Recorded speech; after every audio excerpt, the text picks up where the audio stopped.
Welcome to Pick Up and Deliver, the podcast where I pick up my audio recorder as I step off the train and deliver an episode to you while I walk home. I'm Brendan Riley.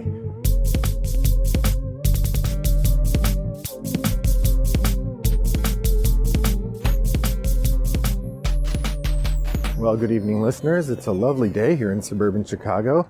It's December 5th, and the weather is surprisingly warm. I may end up taking off my stocking cap while I walk home, which is surprising because usually December in Chicagoland is pretty cold. I mean, it's not January, which January in Chicagoland is generally freeze your nose off kind of cold, but December is actually rather nice. Of course, as I've mentioned a number of times, I grew up in Minnesota, so my sense of what winter should be skews colder and gustier and snowier. So Chicagoland, where we generally don't get a lot of snow on the ground until after Christmas, or after the late December, for those of you who don't celebrate, is relatively mild as far as what I think of as winter. Well, on my ride home on the train today, I was thinking about what should this episode be about. I was thinking it would be fun to talk about some wintry games, but surely I've done that before. Well, don't call me Shirley, because I don't think I've done it before. I checked the archives of Pick Up and Deliver on my phone, and I could not find any discussions of winter. Now, it's possible that there is such a discussion and I missed it, in which case, shame on me. I'm actually checking right now because some of those have been called theme storms instead of board game Sommelier. And so it's possible it's in there as a theme storm. Yeah, those are generally more focused on specific. I've done a 2-part episode about Christmas movies. Yeah, generally theme storms are focused more on specific properties rather than general ideas. The general ideas, the board game Sommelier, is we're mixing a variety of different media in order for you to enjoy the podcast. So I'm going to do winter. If I've done it before, my apologies. It'll be interesting to see. I will double check more thoroughly once I'm editing this episode. And if I have done it before, I'll link to it. And we can see whether I'm going to have the same ideas that I had before. Okay, so winter.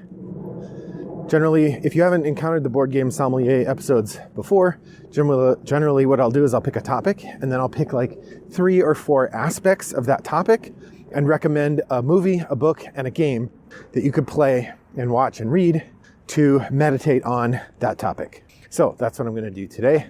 We're going to start with mountain climbing. Now, to be fair, most mountain climbing is not done in the winter because it's too cold. But any extreme mountain climbing depictions talk about the cold. They talk about the snow. They talk about surviving in the cold. So to me, that feels wintry. So I guess I'm starting with an exception, but let's talk mountaineering. There are a number of different interesting mountaineering movies and books that I might recommend, but it feels like what I want to recommend is books about the dangers of mountaineering. So I'm going to recommend 2 books, a movie, and a game. To start with the books, I'm going to recommend Jon Krakauer's Into Thin Air, which I'm certain you've heard of Jon Krakauer before. He's a major best-selling nonfiction writer. He wrote Into the Wild, Into Thin Air, Under the Banner of Heaven. He wrote one about friendly fire in Iraq. I can't remember what that one's called. Good writer. Into Thin Air is about the disastrous 1996 Everest ascent, in which he was going as a mountaineer as part of a paid guide journey up Everest. And that year there was another paid guide group as well, and a storm kind of came out of nowhere and surprised everybody up on the peak, and several people died. And Krakauer was there, so he wrote about it. And I recommend you read his telling of it because it's amazing and really good. But in it, he puts a lot of blame in the writing on one of the mountain guides for the competing company. And I can't remember his name, I apologize. Anatoly Bukharev. I want to say it's Anatoly Bukharev. I'm not sure about that. This person was of a philosophy that as a guide, his job is there to help in case of emergency and to give advice and guidance. But when you get to the peak to Everest, your job is to get yourself to the top and back.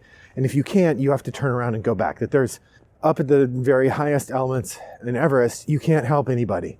There's no helping other people. You make it or don't on your own, which is this guy's philosophy. So when trouble came, he actually was able to go back out and save 3 people who would have died without him doing that. But Krakauer is still very critical of his approach to mountaineering and the attitude he had toward his clients. And so in rebuttal, he wrote his own book called The Climb, which is a fascinating discussion of the whole situation on the mountain and explains his approach and why he doesn't think he was in the wrong in what happened on the mountain. It's fascinating. So I think if you're going to read Into Thin Air, you absolutely should. It's great if you're interested in this subject, but you should also read The Climb by Anatoly Bukharev. And he's got a co-writer because he's not a native English speaker and not a writer. So he has someone else help him write the story. Sadly, he died a couple years later, so he's not still around. Then, if that hasn't already quenched your thirst, there's 2 movies about mountaineering that I think are fascinating. One of them is 7 Years in Tibet. That one is more of a life journey kind of movie that has mountaineering in it. Or if you want a movie about the same experience that these writers were writing about, that's where you'd go and you'd watch Everest, which has Josh Brolin and several other people, and it's about that disastrous climb. I thought it was pretty well done. There are a number of people who were involved in the journey who did not like the way that it came out. John Krakauer doesn't come out looking super good. Yeah, that's an interesting and strong depiction of the experience if you were so inclined to watch that. And then, if you want to play a game, the obvious game here is K2. K2 is a fascinating mountain climbing game in which you're trying to get to the top of the second highest mountain in the world, K2, and then back down safely. And your goal is to be the first one to get to the top and get back down, or get as high as you can and get back down. But the key thing is you have to survive to the end of the game. You can't, if you die on the mountain, you don't win, which makes sense. But that's K2, a fascinating and interesting game. It's got some push your luck elements. It's got hand management. You build these sort of step encampments where you can rest and gain your strength. And it sort of really carefully depicts the experience of sort of high altitude mountain climbing. It's an entry-level weight game as well, probably ticket to ride weight. So good for families if you are playing with people who maybe don't want to play as complex a game, but I really like it. That's K2. All right, so the next thing I want to talk about is the dark, aching cold of winter, the challenge of surviving through the darkness of the year. And this is a place where I'm not sure that I know much in the way of, I'm going to start with movies. So with games. There are 2 games that approach this in different ways. One, you have Endless Winter, which is a new game that just came out. I haven't played it, but I've watched a couple videos about it. In this game, it is a deck builder with worker placement elements. And in this game, you are Paleo-Americans. You are people living in the American continent before modern society, and you are trying to survive the terrible cold of winter. I would pair that with an old friend of the podcast, an old favorite, Agricola, as long as you mix in the Farmers of the Moor expansion. So whereas Agricola sort of shows the hard scrabble life of the medieval farmer, the Farmers of the Moor expansion adds on the hard scrabble life of the medieval farmer in a place where it gets really cold, because now you have to find peat to heat your family's home in order to keep everybody alive. So you now have to worry about finding enough heat as well. And the finding of heat is at the heart of both of these games, I understand it, and thus becomes the crucial element in trying to think about this aspect of winter, which is the unending cold, the darkness that comes from winter. And it seems to me that there's a couple places you could go. One is 2012, which is a sort of a Roland Emmerich apocalyptic movie about the end of civilization because of a new ice age. And the characters in that one end up having to trudge through snow and deal with snow and sort of make their way in a very cold environment. You also have The Martian. The Matt Damon character has to figure out how to make sure he's heated and safe. And at various points, he gets extremely cold as he's trying to figure out how to keep himself alive. In terms of books, this is a place where I haven't read as much. I mean, there is the classic literature. I would say the literary height of this kind of thinking about the cold is to build a fire, the classic Jack London story, which is, of course, about someone trying to make their way through the Alaskan wilderness and finding themselves trapped by the snow, and they have to make themselves a fire or they will freeze to death. Another, if you wanted to get into the dangers of the cold or the fear of the cold. I have two other expedition books that I've read that are both fascinating. The more hopeful one, or the more joyous one, is Endurance, which is the name of the ship and the name of the book written by Shackleton about his journey to try to get to the South Pole. And their ship was trapped by the ice, and they spent a year on the ice, I think, and they ran out of food and they had to make an expedition. They ended up sailing across the South Pacific, and it's a fascinating story. The most dramatic and exciting part of which is that Shackleton was able to keep everybody on his crew alive. Most of the animals did not make it, but the people in his crew were able to survive the harshest of conditions and make it out alive. By contrast, there's a book that I read recently, or in the last year or so, called Left to Die, which is about a disastrous sealing expedition off the icy waters of Newfoundland, in which, because the way that they used to hunt seals in Newfoundland is that they'd have these ships full of men, and they'd have these big pikes and knives and stuff, and they would jump off the ship onto the floe of ice, and then they would kill all the seals, kill a whole bunch of seals, and I think they skinned them right there on the ice, or maybe they brought them back to the ship and skinned them on the ship.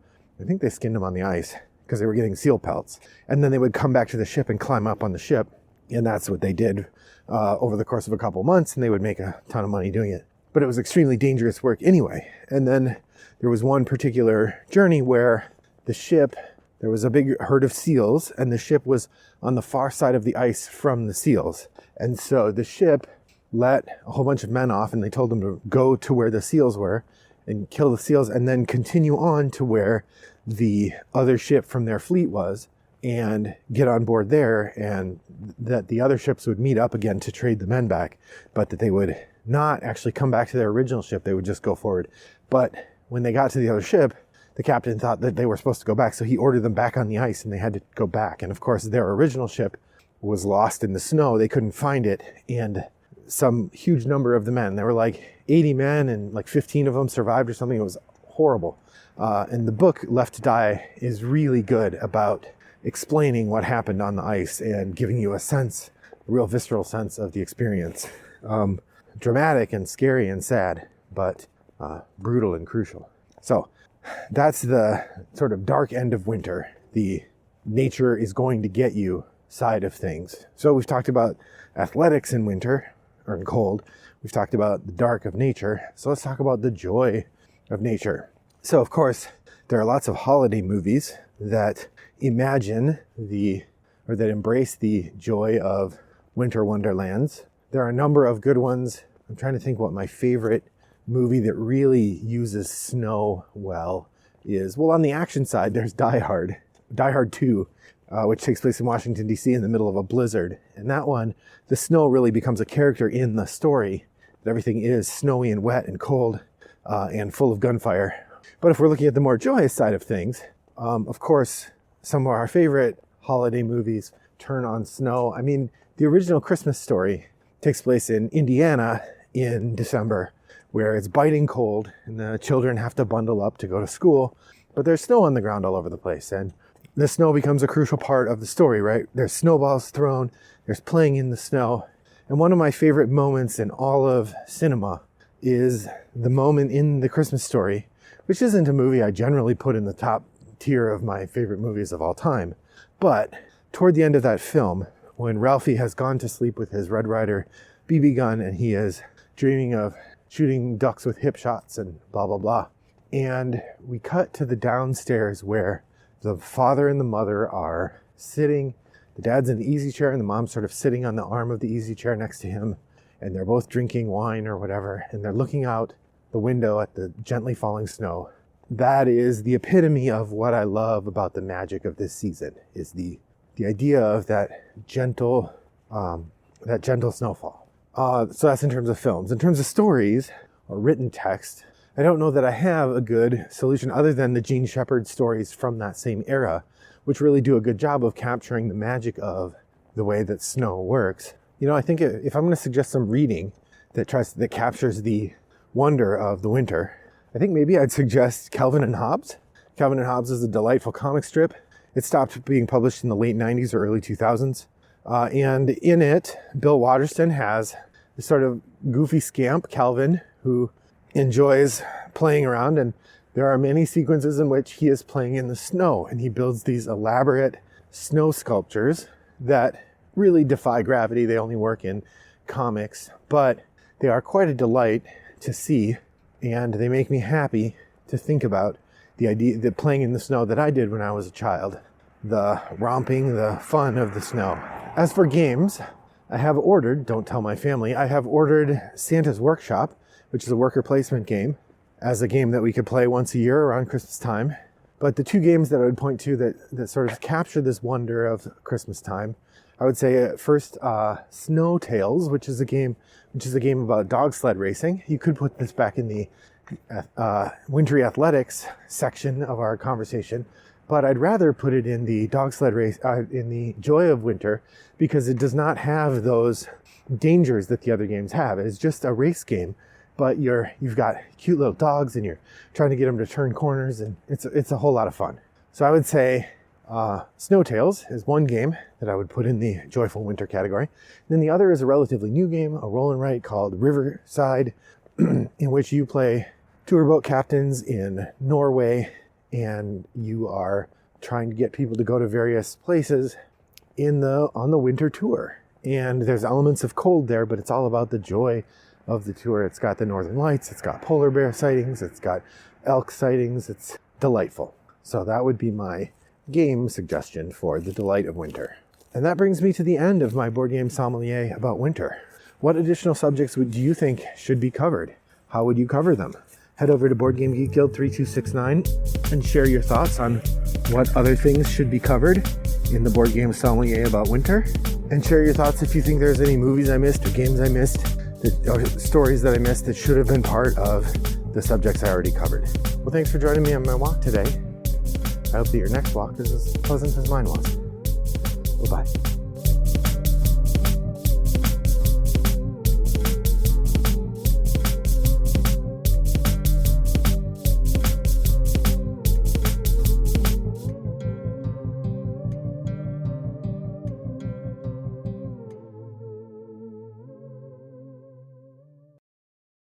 Brought to you by Rattlebox Games.